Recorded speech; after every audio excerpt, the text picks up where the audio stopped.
오늘 우리가 읽은 11절부터 18절까지의 말씀 중에서 11절과 12절은 어제 했던 이야기를 종합하는 내용입니다.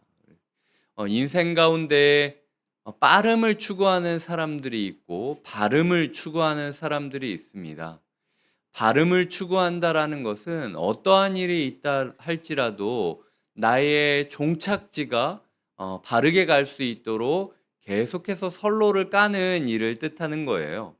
빠름을 추구하는 사람들은 자기의 삶에 있어서 계속 연료를 넣고 기름칠을 하고 펌프질을 하지만 내가 어디로 가는지에 대해서는 언젠가 알아서 가 있겠지라는 생각으로 살아가는 사람들을 빠름을 추구하는 사람들이라 할 수 있습니다. 하나님께서 우리에게 말씀하고 계십니다. 모든 인생 가운데 희로애락이 있고 꼭 이 사람만 이렇게 되는 것은 아니다. 네가 한 걸음 한 걸음 내디딜 때에 네가 어디를 향하여 어떤 목적지를 향하여 내딛는지가 중요하지 순간에 함몰되지 말고 순간을 펌프질하는 데 시간을 두지 말라라고 이야기를 하고 있다라는 것이죠. 하나님께서 오늘 우리의 마음 가운데 우리의 인생의 최종 목적지를 어디로 두고 있는가? 그래서 비록 내가 어두운 터널을 지난다 할지라도 그 터널 가운데 하나의 레일을 다시 한번 깔 수 있는 용기가 필요한 게 아니냐라고 이야기하는 것이 주님께서 오늘 우리에게 주시는 말씀이라는 것이죠. 우리의 인생 가운데 생각을 해보면 당연히 어려울 때가 지금입니다. 개인적으로 스스로의 인생을 평가해 보십시오. 자기의 인생을 평가해 보실 때 참 쉽지 않은 시기를 거치고 있다라고 다들 생각을 하실 겁니다. 그리고 공동체적으로 봤을 때 우리나라와 우리 교회도 사실은 굉장히 큰 과도기를 거치고 있잖아요. 나라를 치자면 정권이 한번 여당이 야당이 되고 야당이 여당이 되는 상황 가운데 있는 거고 교회로 따지자면은 어쨌든 저희가 교회가 시작한 지 얼마 안 되고 여러 가지 좌충우돌하면서 걷고 있다라는 거죠. 어제 터널에 대해서 좀 묵상을 하던 도중에 밤에 그런 생각이 들었습니다. 어, 길을 빨리 가기 위해서 오히려 터널을 뚫잖아요. 터널 공사를 하고 그 길을 내곤 하는데 하나님께서 내 인생을 더 빨리 가기 위해서 어쩌면 이 터널 공사를 하신 걸 수 있어요. 근데 어둠 속으로 들어간다라는 게 너무 무섭고 이 산이 터널을 대부분 산을 뚫어서 이제 터널을 만들었다 치면 갑자기 터널이 와르르 무너지면 어떻게 되냐라는 두려움도 있는 거죠. 그 두려움 가운데 우리가 이 터널을 지나가지만 이 터널이 하나님께서 깔아주신 터널이라고 끝까지 믿고 간다면 반드시 종착점에는 우리가 가야 할 목적지에 우리가 노력해서 산길을 타고 들길을 걷고 하는 것보다 훨씬 더 빨리 걸을 수 있다라는 믿음을 갖고 이 터널을 들어가는 게 필요하다라는 겁니다. 어차피 터널 안에 들어왔다라는 거는요, 보이지 않는다라는 거예요. 두렵다라는 겁니다. 그 하루의 두려움에 너무 지배당해서 왜 내가 두려워해야 되냐? 왜 나는 그리스도인인데도 이렇게 힘들어야 되느냐? 이렇게 자기를 무너뜨리지 않으셨으면 좋겠어요. 원래 이 연말 연초가 힘든 때이고요. 원래 이 코로나 시기에서 넘어가는 이 전환점이 힘든 시기고요. 원래 정권이 바뀌는 이 시기에 부침이 많고요. 원래 교회가 새로 시작한 지 얼마 안 됐기 때문에 힘든 게 당연한 겁니다. 오히려 우리가 함께 고민하고 함께 터널을 걸을 수 있다라는 걸 기뻐하면서 서로의 손을 꽉 붙잡았으면 좋겠어요. 나 혼자 있다라고 생각을 하면 너무나도 두려운 시기지만 함께 이 터널을 지나고 있는 누군가가 있다고 생각하면 능히 이겨낼 수 있는 시기가 또 요즘입니다. 12월이 지나고 항상 1월이 왔지 않습니까? 겨울이 지나면 항상 봄이 왔습니다. 하나님께서 우리의 삶에 리듬을 주신 것은 반드시 우리의 삶이 나아갈 수 있다라는 약속이에요. 그 은혜를 힘입어 우리가 다시 한번 현실에 함몰되지 말고 영원을 향하여 내딛는 지혜가 필요하다라는 것입니다. 우리는 매일매일 전쟁터 같은 시기를 살고 있습니다. 그런데 한 작은 도시에 전쟁이 일어났는데 강대한 왕도 이길 수 없었던 그 일을 한 지혜자의 지혜로 말미암아 승리하였다라고 합니다. 하지만 전쟁이 끝나고 나면 사람들은 그 지혜자가 단지 가난하다라는 이유 때문에 그 지혜자의 말을 기억하지 않고 그 지혜자의 존재를 잊어버리곤 하는 거죠. 우리에게 있어서 하나님이란 좀 그런 가난한 지혜자가 아닐까라는 생각을 해보게 되었습니다. 내 인생이 엄청나게 위험할 때는 하나님을 어떻게든 붙잡습니다.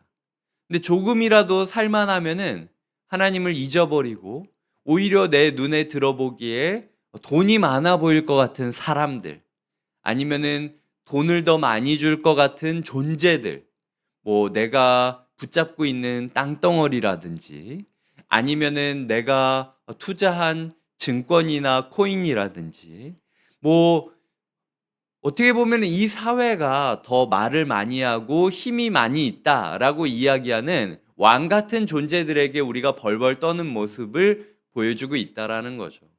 여전히 이 시대 가운데 우리 공동체 가운데 하나님을 향한 지혜의 귀를 기울이기에는 우리가 다른 것들에 너무 시선을 뺏기는 경향이 있습니다. 하지만 그럼에도 불구하고 하나님께서는 말씀하시죠. 17절입니다. 조용히 들리는 지혜자들의 말들이 우매한 자들을 다스리는 자의 호령보다 나으니라. 18절에 보면 지혜가 무기보다 나으니라 라고 이야기를 하고 있습니다. 저는 오늘 새벽에 이 말씀을 붙잡고 기도하게 되었습니다. 조용히 들리는 지혜자들의 말들이 우매한 자들을 다스리는 자의 호령보다 낫다. 하나님께서 오늘 우리에게 말씀을 호령으로 주지 않으실 수 있어요. 늘 그랬던 것처럼 그냥 조용히 가난하게 이야기하고 계실 수 있죠. 우리의 삶에 문제가 일어나지 않으면, 모든 걸 다 시도해 봤는데도 안 되면 우리가 예수님을 찾지 않을 수도 있습니다. 그리고 예수님이 아무리 말해도 우리는 예수님의 목소리를 듣지 않으려고 귀를 막고 달려가는 모습으로 하루를 살아갈 수도 있다라는 거죠. 하지만 그래도 답은 조용히 들리는 지혜자들의 말씀에 있다라는 겁니다. 우리가 잠잠히 말씀 듣는 일을 포기하지 않는다면 어떤 전쟁이라 할지라도, 어떤 침략이라 할지라도, 어떤 터널이라 할지라도 반드시 이겨낼 수 있다라는 거죠. 하나님께서는 각자의 고통, 누군가는 몸이 아플 것이고, 누군가는 관계가 엉클어져 있을 것이고, 누군가는 마음이 상했을 것이고, 누군가는 앞이 보이지 않을 것이고, 뭐 여러 가지 상황들 가운데 있지만 답은 하나라고 말하는 겁니다. 잠잠히 들리는 지혜자의 말씀. 우리는 신약 시대의 사람들로서 그것을 성령의 음성, 내주하시는 성령의 깨닫게 하심이라고 이야기할 수도 있습니다. 하나님께서 말씀을 묵상하는 우리에게 잠시 멈추어 서서 나의 인생의 노선을 정하고 터널 가운데라도 들어갈 수 있는 용기를 주시는 하루가 되길 주님의 이름으로 부탁드립니다. 또한 우리의 삶이 큰 호령보다도 잠잠한 음성에 귀를 기울이면서 함께 동행하는 그런 하루가 되었으면 좋겠습니다. 하나님께서 우리에게 말씀하시는 거죠. 18절입니다. 죄인 한 사람이 많은 선을 무너지게 하느니라. 하나님께서 우리 공동체 가운데 죄인 한 사람만 놓으셔도 많은 선이 와르르 무너질 수 있다라는 거예요. 그러니까 우리의 삶 가운데 오늘 나만 잘하려고 생각하지 말고 우리 공동체 가운데 지혜자의 목소리를 청종하지 않고 걸어가는 이가 있다면 그 사람 하나 때문에 모든 사람이 무너질 수도 있다라는 절박감으로 그 사람을 붙잡아 주어야 된다라는 겁니다.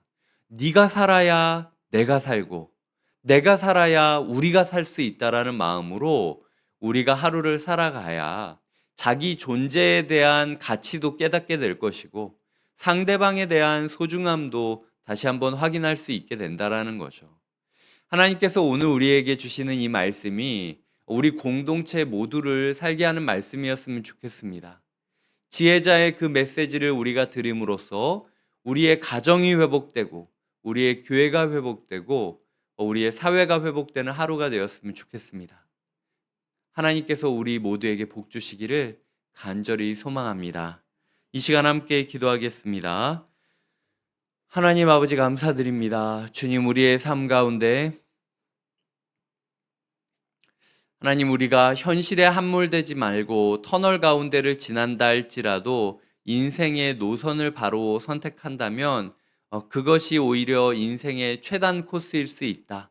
그 터널이 나의 인생의 최단 코스일 수 있다라는 신뢰를 가지고 함께 손잡고 들어가는 하루가 되게 하여 주시옵소서. 많은 사람들이 힘들 때는 주님을 찾지만 힘들지 않을 때는 주님을 단지 가난하다라는 이유 하나만으로, 그저 돈이 되지 않는다라는 이유 하나로, 그리고 목소리가 잘 들리지 않는다라는 이유, 그 이유들로 인하여 주님의 목소리를 의지하지 않을 때가 많음을 고백합니다. 주님, 그럼에도 불구하고 우리가 어떠한 상황이 있다 할지라도 조용히 울리는 성령님의 음성에 귀를 기울이는 하루가 되게 하여 주시옵소서. 나만 음성 듣고 끝내겠다, 이런 식으로 사는 것이 아니라 네가 음성을 듣지 못하고 악의 길로 빠지면 우리가 행했던 모든 선이 무너진다라는 절박감을 가지고 한 영혼을 소중히 여기고 회복시키는 사역을 하고, 동시에 난 아무것도 아니다라는 그 자기 연민으로부터 내가 살아나야 우리가 살 수 있다라는 진리를 깨닫고 다시 한번 정신 차리고 스스로 자립하여 일어서는 하나님 놀라운 회복의 하루가 되게 하여 주시옵소서. 하나님께서 우리를 통하여 반드시 어떤 전쟁에서라도 우리 가족과 교회와 사회를 회복시키고 지키실 것을 신뢰하며 예수님의 이름으로 기도드립니다. 아멘.